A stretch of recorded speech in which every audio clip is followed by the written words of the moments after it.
Hello viewers, welcome to my YouTube channel learn with Joy. তো আজকের ভিডিওতে আমি ক্লাস 10 সেকেন্ড ইউনিটেজ 2025 সালের ভৌত বিজ্ঞানের কিছু সাজেশান প্রশ্ন তোমাদেরকে দেব, যেগুলো তোমরা পড়লে আশা করছি এর মধ্যে তোমরা পরীক্ষায় কিছু প্রশ্ন কমন পাবে।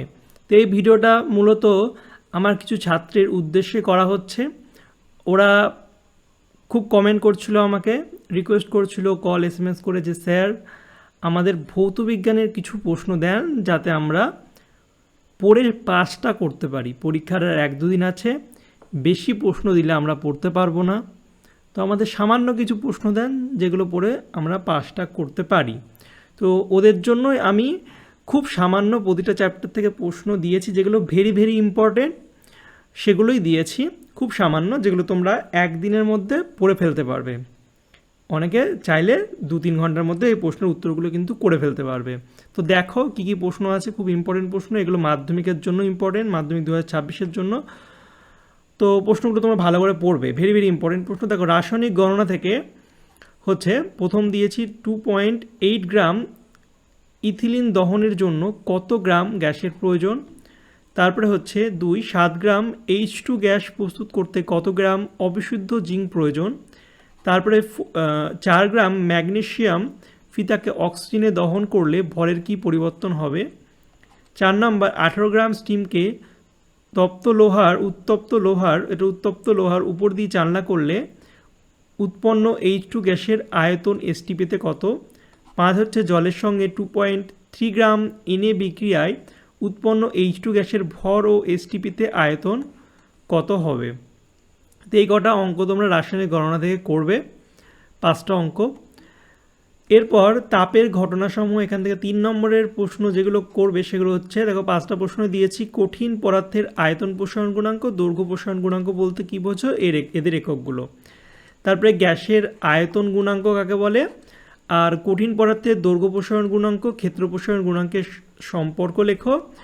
আর দ্বিধাতব পাত কাকে বলে, রিভেট করা দ্বিধাতব পাতকে উত্তপ্ত করলে বেঁকে যায় না কেন, এবং তাপ ও তড়িতের পরিবহনের সম্পর্কে সাদৃশ্য লেখো। এই 5টা প্রশ্ন পড়লেই এনাফ। তারপরে চলতড়িৎ থেকে 2 বা 3 নম্বরের প্রশ্ন, ওহমের সূত্রটি লেখো, ভেরি ভেরি ইম্পর্টেন্ট প্রশ্ন।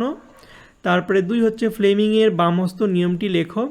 অ্যাম্পিয়ারের সম্ভরণ নিয়মটি লেখো। রোধাঙ্ক কাকে বলে, এর এসআই একক কী। তারপরে ডাইনামো ও মোটরের মধ্যে মূল নীতিগত পার্থক্য কী। 6 হচ্ছে একটি বৈদ্যুতিক বাতির উপর 220 ভোল্ট 100 ওয়াট লেখা আছে, এর অর্থ কী। এবারে তড়িৎচালক বল ও বিভব প্ররোধের পার্থক্য কী, ওয়াট কাকে বলে। আর হচ্ছে 9 নম্বর বাল্যচক্রের ঘূর্ণ নীতি সমূহগুলি লেখো। তো সবকটা প্রশ্ন খুব খুব ইম্পর্টেন্ট। এরপরে দেখো ফ্যারাডের সূত্রগুলি লেখো। তারপরে 11 হচ্ছে কোষের অভ্যন্তরীণ রোধ ও নষ্ট রোধ কাকে বলে। 12 হচ্ছে ডিসি এর তুলনায় এসি ব্যবহারের সুবিধা কী। এবারে তড়িৎ প্রবাহ ও রাসায়নিক প্রক্রিয়া থেকে দেখো, একটা হচ্ছে তড়িৎ লেপন কাকে বলে, উদ্দেশ্য লেখো, ইম্পর্টেন্ট প্রশ্ন। 2 হচ্ছে তামার উপর লোহার প্রলেপ দিতে তড়িৎ বিশ্লেষণ রূপে অ্যানোড রূপে কি ব্যবহার করা হয়। তারপর হচ্ছে তড়িৎ বিশ্লেষণ প্রকৃতপক্ষে একটি জারণ বিক্রিয়া ব্যাখ্যা করো। 3টে প্রশ্নই দিয়েছি, বেশি প্রশ্ন দিইনি। আর পরীক্ষাগারে রাসায়নিক শিল্পে অজৈব রসায়ন, এখান থেকে দেখো 3 নম্বরের 6টা প্রশ্ন।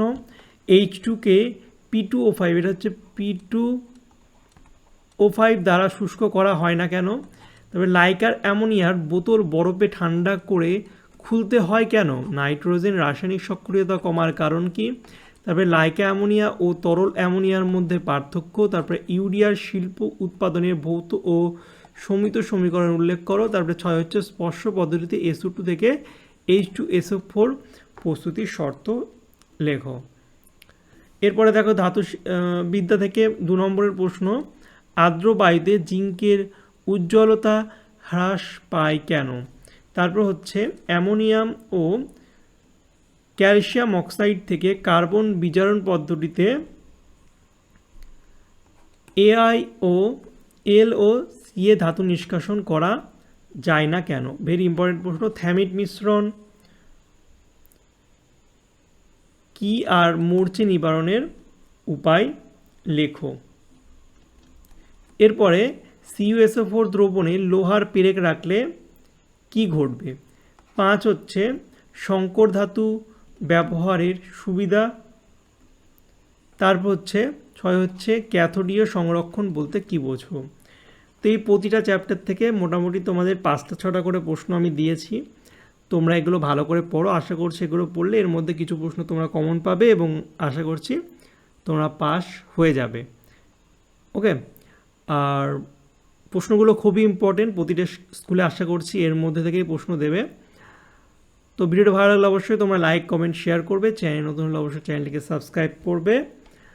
আর কোনো সাবজেক্টের সাজেশান পেতে চাইলে কমেন্ট করে জানাবে যে তোমাদের কোন সাবজেক্টের কী সাজেশান লাগবে, তাহলে আমি সেই ভিডিও তোমাদের জন্য সবার আগে করে দেবো। আর যারা এখনও আমার মাধ্যমিক 2026-এর হোয়াটসঅ্যাপ গ্রুপে জয়েন হওনি তারা জয়েন হয়ে যাবে, লিঙ্ক ডিসক্রিপশন বক্সে দেওয়াই আছে। ওকে, চলো বাই, দেখা হবে তোমার সঙ্গে পরের একটা ভিডিওতে। Thank you for watching my videos.